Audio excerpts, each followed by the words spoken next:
Hi friends, welcome to my vlog. ನಾವು ಇವತ್ತು ಪನ್ನೀರ್ ಮಾಡಾಕ್ತಿದೀವಿ. ನೋಡಿ ಈರುಳ್ಳಿ ಕಟ್ ಮಾಡಾಕ್ತಿದೀವಿ. ಕಟ್ ಮಾಡಾಯಿತು.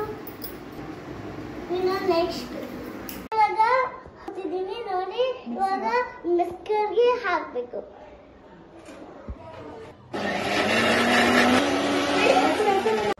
ಫ್ರೆಂಡ್ಸ್ ಗ್ರೇವಿ ಆಗಿದೆ ನಮ್ದು. ನೋಡಿ ಇವಾಗ ಪನ್ನೀರ್ ಒಂದು ಹಾಕೋಣ.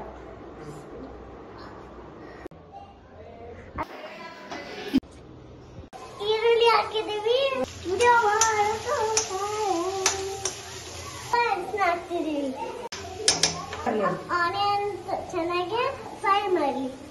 ಆಮೇಲೆ ಖಾರ ಪುಡಿ ಹಾಕಿದೆ. ಉಪ್ಪು ಹಾಕಿದೀವಿ. ಸಕ್ಕರೆ ಹಾಕ್ಬಿಟ್ಟು ಇನ್ನೂ ಸ್ವಲ್ಪ ನೀರು ಹಾಕೋದ. ಕೊತ್ತಂಬರಿ ಆದ್ಮೇಲೆ ಶುಗರ್ ಹಾಕೋದ. ಮಸ್ತ್ ಶುಗರ್ ಹಾಕೋದ. ಮಸಾಲ ಇವಾಗ ಚಿಲ್ಲಿದು ಪೌಡರ್ ಹಾಕಿದೆ. ನೆಕ್ಸ್ಟ್ ಗರಂ ಮಸಾಲ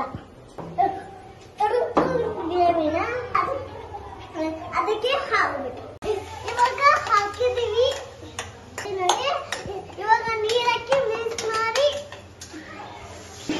ನೋಡಿ ನೀರ್ ಹಾಕಿ 5 ನಿಮಿಷ ಬೆಳಿಬೇಕು. ಮತ್ತೊಮ್ಮೆ ನೀರ್ ಹಾಕಿ ಮತ್ತಾಕಿ ಮತ್ತದ ಮೆಣಸೋದು.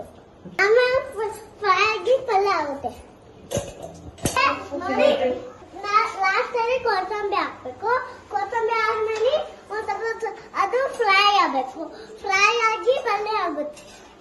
ಚಪಾತಿ ತುದಿ ತಿನ್ಬೇಕು. ಪನ್ನೀರ್ ಹಾಕಿದೆ. ಈಗ ಪನ್ನೀರ್ ಹಾಕಿದೀವಿ. ನೋಡಿ ನೀವು ಕೂಡ ತಿನ್ನೋಡಿ. ಬೇಕಂದ್ರೆ ನಾನು ಒಂದು ಕೆಳಗೆ ಕಲಿಸ್ತೀನಿ ನೋಡಿ. Boy friend. ಬಾಯ್.